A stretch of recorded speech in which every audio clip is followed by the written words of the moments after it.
Welcome back my friends, please listen. आज हम लोग पास्कल्स लॉ के एप्लीकेशन पर बात करेंगे। एप्लीकेशन मतलब यूजेस। देखिए लास्ट टाइम हम लोगों ने पास्कल लॉ डिस्कस किया था। एक बार फिर सुन लीजिए कि पास्कल लॉ है क्या एक्चुअल में, फिर हम उसके एप्लीकेशन समझाएं तो ज्यादा बेटर है। तो एप्लीकेशन में हम लोग देखिए इस बार आपके सिलेबस में जो रखा है वो दो टॉपिक्स हैं, हाइड्रोलिक लिफ्ट है और हाइड्रोलिक ब्रेक है। पास्कल्स लॉ ये कहता है कि अगर हम लिक्विड में कहीं इनक्लोज लिक्विड है और एक पॉइंट पर फोर्स अप्लाई करें या प्रेशर अप्लाई करें, तो प्रेशर के लिए है पास्कल लॉ। पास्कल यूनिट होती है प्रेशर की, इन्हीं के नाम पर पड़ी है। तो अगर हम कहीं भी इनक्लोज लिक्विड में वन पॉइंट पर प्रेशर अप्लाई करें, वो प्रेशर पूरे लिक्विड में डिस्ट्रीब्यूट हो जाएगा इक्वली, सेम अमाउंट, कोई अमाउंट कम ज्यादा नहीं होगा। अगर आपने सपोज करो 20 न्यूटन पर मीटर स्क्वायर का ए पॉइंट पर अप्लाई किया फोर्स, तो पूरे लिक्विड में 20 पहुंचेगा। इसको मैं प्रैक्टिकली समझाने के लिए, ये प्रैक्टिकल एप्लीकेशंस हैं, हाइड्रोलिक लिफ्ट की बात कर रहा हूं।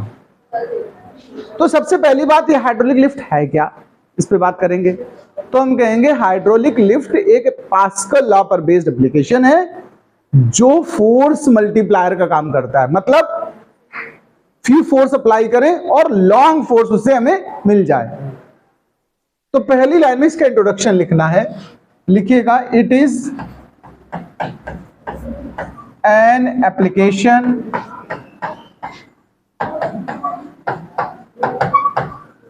Of Pascal's law. It is force multiplier.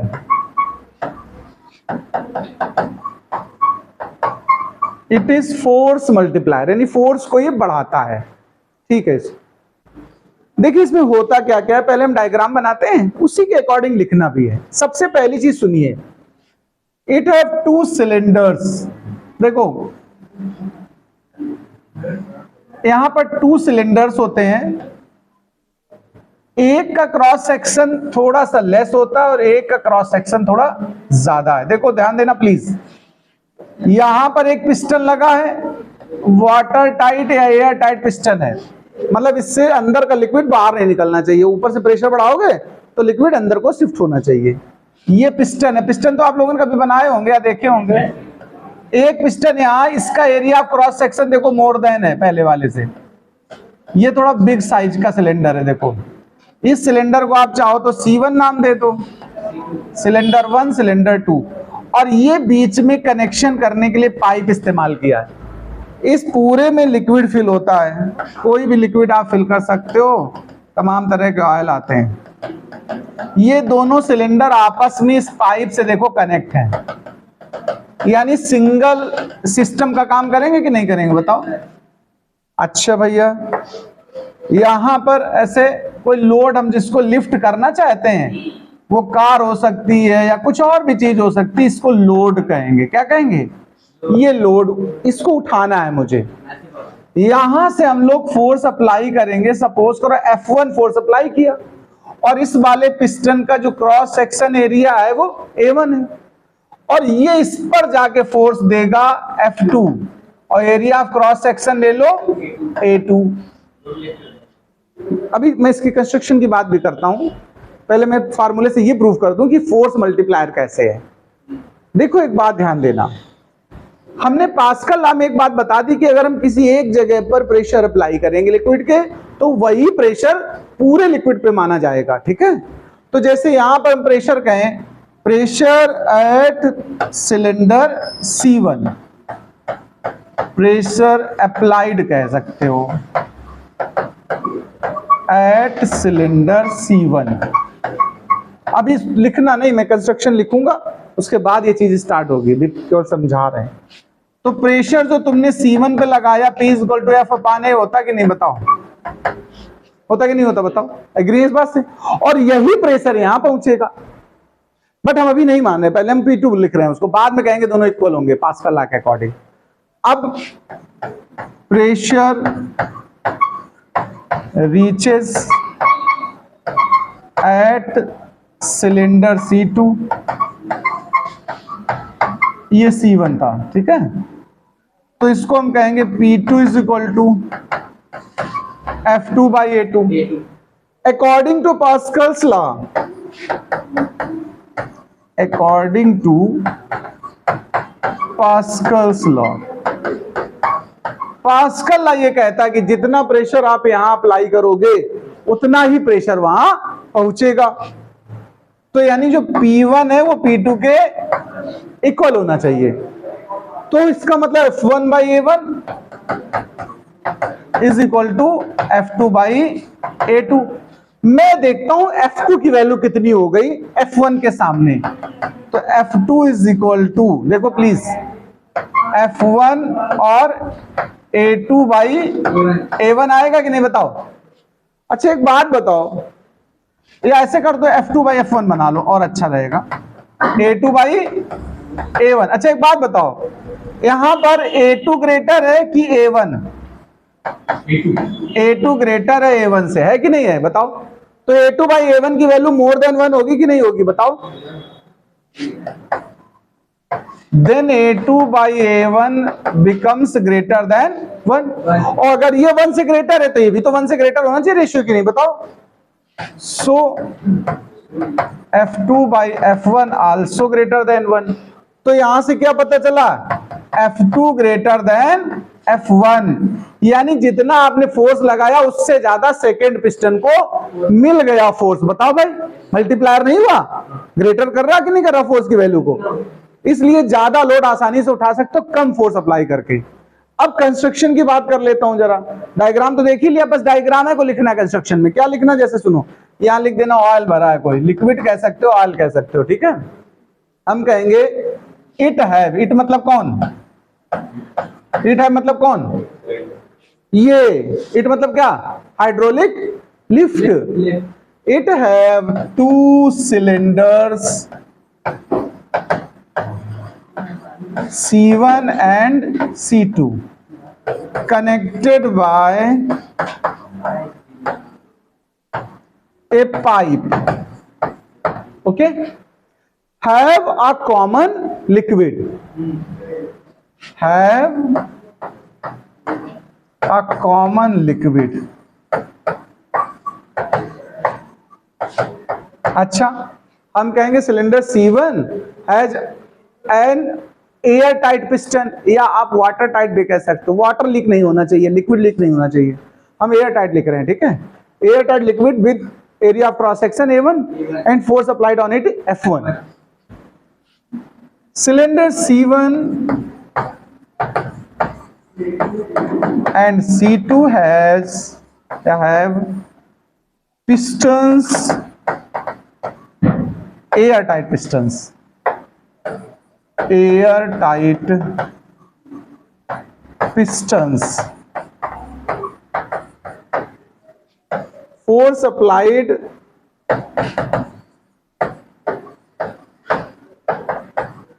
on C1 is F1 and area of cross section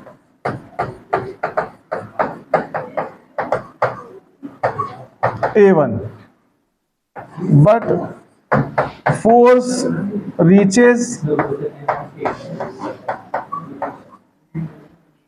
at C2 is F2 and area is A2। बताओ भाई, यही सब बातें तो उसमें है। अब इतना सब आपको पहले नोट करना है, बाद में ये डिस्कशन नोट करना डायग्राम बनाने के बाद। पहले आप ये लाइन लिख लो, फिर डायग्राम बना लो, और फिर ये डिस्कशन लिख लो, उसके बाद ये लिख लो। हाइड्रोलिक ब्रेक आपकी पूरी, सॉरी लिफ्ट नोट करें। तो देखिए हाइड्रोलिक लिफ्ट आप समझ चुके हैं मुझे लग रहा। अब हम हाइड्रोलिक ब्रेक की बात करते हैं। हाइड्रोलिक ब्रेक भी एप्लीकेशन है किसका, पास्कल्स लॉ का। तो पहली लाइन तो यही लिख लेना तुम्हें, hydraulic brake is application of, या it is an application of Pascal's law. पहले तो ये आपको पहली लाइन तो यही लिखना है। अब देखो इसके कंस्ट्रक्शन थोड़ा समझ लेते हैं, फिर हम कंस्ट्रक्शन लिखेंगे, बाद में वर्किंग आएगी। कंस्ट्रक्शन सुनिए, ये तो रिम है व्हील का, क्या है ये, रिम ऑफ व्हील। देखो सबसे पहले हमने व्हील का रिम बना दिया येलो कलर में। ये जो चीज आपको मैंने सामने दिखाई, ध्यान देना प्लीज, ये ब्रेक शू है। क्या है, ब्रेक शू है। ये स्प्रिंग अटैच है दोनों ब्रेक शू के बिटवीन। ये एक पिस्टन है और एक ये पिस्टन, दो पिस्टन P1 और P2 यूज किए हैं। सिलेंडर है, ये एक पाइपलाइन है जो सभी व्हील्स की तरफ गई है। मैंने एक व्हील आपको शो किया है, बाद बाकी अंडरस्टूड रहेगा कि ऐसी वर्किंग सब में होगी। ये देखिए एक मास्टर पिस्टन लगा हुआ है यहां पर, मास्टर सिलेंडर में M जिसको नाम दिया है, उसका कनेक्शन लीवर के साथ है और लीवर अटैच है पैडल से, और पैडल के ऊपर मैंने रख दिया है अपना शू, जूता अप्लाई करने के लिए। अब सुनना जरा बात को, इसकी कंस्ट्रक्शन पूरी बात समझ लेगा फिर मैं वर्किंग की बात करता हूं। यानी सबसे पहले ये शू है, ये हमारा पैडल, इस पे ब्रेक लगानी है आपको। ब्रेक लगाते ही प्रेशर पहुंचेगा किसके पास, मास्टर पिस्टन के पास। मास्टर सिलेंडर का एरिया ध्यान रखिएगा, इस वाले P1 P2 के एरिया से लेस होना चाहिए, क्योंकि जिस पे लेस एरिया है लेस फोर्स अप्लाई करोगे, बिग एरिया पे लार्ज फोर्स पहुंच जाएगा। अभी ऐसा हमने पीछे लिफ्ट में सीखा। तो यहाँ area of cross section greater है, इसलिए प्रेशर भी, फोर्स भी ग्रेटर पहुंचेगा, प्रेशर इक्वल पहुंचेगा। तो यहाँ एक्स्ट्रा फोर्स काम करेगा आके। तो जैसे आपने यहाँ प्रेशर अप्लाई किया, वो प्रेशर पास्कल लॉ के अकॉर्डिंग यहाँ तक पहुंचेगा, सभी पहियों तक पहुंचेगा, ऑल व्हील्स में। उस प्रेशर की वजह से P1 और P2 ये बाहर की तरफ शिफ्ट होंगे, इक्वल प्रेशर यहां आएगा, जितना आपने वहां लगाया प्रेशर सेम आएगा, फोर्स अलग अलग। ये P1 P2 का मतलब पिस्टन से है, प्रेशर से नहीं है, ध्यान रखना, प्रेशर तो सेम आएगा। तो ये इन दोनों से, इन ब्रेक शू पे एक फोर्स बाहर की तरफ लगेगा कि नहीं लगेगा, बताओ। ये फोर्स इन ब्रेक शू को स्टिक करा देंगे रिम के इनर सेक्शन से, जिस वजह से एक रिटार्डेशन स्टार्ट होगा और धीरे धीरे वो रुक जाएगी गाड़ी आपकी। अब आपने जैसे पैडल बैक किया, यानी अपना पैर हटाया, तो प्रेशर रिलीज हुआ, ये पिस्टन बैक हो गए। पिस्टन बैक हो गए, स्प्रिंग का काम है इनको वापस ब्रेक के बाद हटकर फिर से इनको पास ले आना, और फिर से रिम हमारा फ्री हो गया, फिर से गाड़ी चलने लगेगी उसी हिसाब से। तो ये हमारी वर्किंग भी रहेगी। इतना सब तुम्हें लिखना है। तो चलिए, डायग्राम तो मैंने बड़ा करके आपको दिखा दिया, अब मैं थोड़ा लिखना चाहता हूँ इसकी कंस्ट्रक्शन पहले, फिर वर्किंग पे बात करेंगे। तो सुनिए जरा इसमें क्या क्या है, सुनिए। इट हैव मतलब hydraulic brake, it have a pedal connected to a master cylinder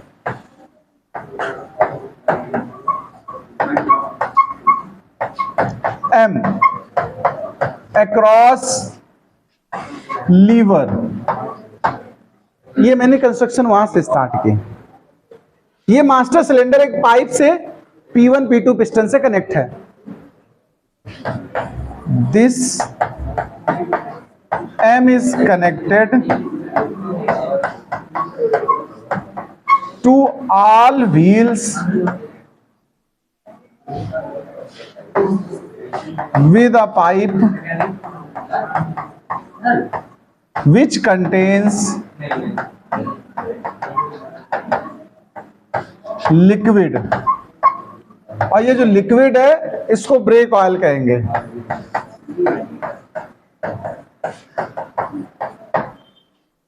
अब देखो, ये पाइप कनेक्ट है पिस्टन P1 P2 से। This pipe is joined piston P1 and P2। अब हम कहेंगे कि मास्टर सिलेंडर का एरिया लेस है और इन P1 P2 का एरिया ग्रेटर है, इसलिए लार्ज फोर्स इनको मिलेगा। Since area of cross section of master cylinder is less than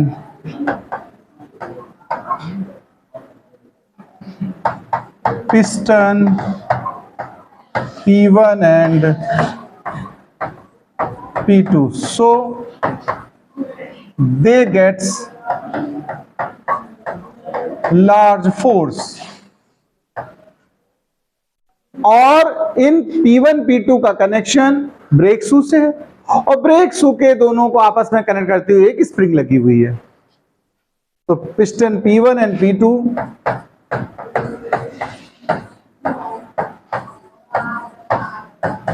connected with shoe brakes या ब्रेक शू जो भी लिख दो, brake shoe and brake shoe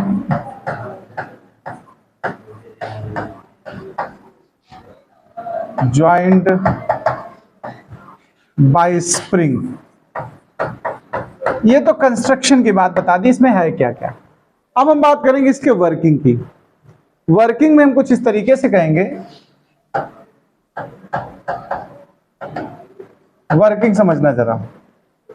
हम कहेंगे कि जब हमने इस पे प्रेशर अप्लाई किया पैडल पर, तो लीवर से होते हुए ये मास्टर पिस्टन को मिलेगा प्रेशर, और पास्कल लॉ के अकॉर्डिंग यही प्रेशर सभी व्हील्स के जितने भी P1 P2 हैं उनको मिल जाएगा. तो when we apply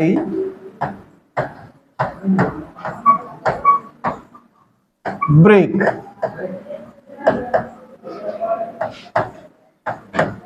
through pedal, the pressure transmit to या the pressure goes to लिख दो, the pressure goes to master piston and also transmitted with same amount. Pressure की सेम वैल्यू जाएगी, transmitted with same amount to P1 and P2 according to Pascal's law. According to Pascal's law, they gets force due to which brake shoe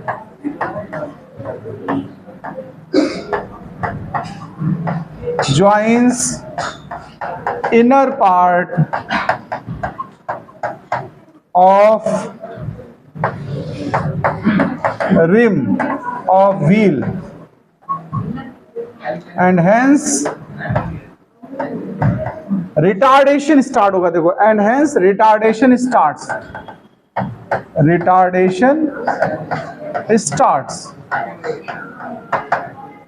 Finally vehicle stops. अब हम कहेंगे अगर हमने पैर हटा लिया पैडल से प्रेशर रिमूव करेंगे तो स्प्रिंग की हेल्प से वो जो शू ब्रेक्स हैं वो वापस इनिशियल पोजीशन अटेंड कर लेंगे और ब्रेक खत्म हो जाएगा, हट जाएगा. When we remove pressure from pedal,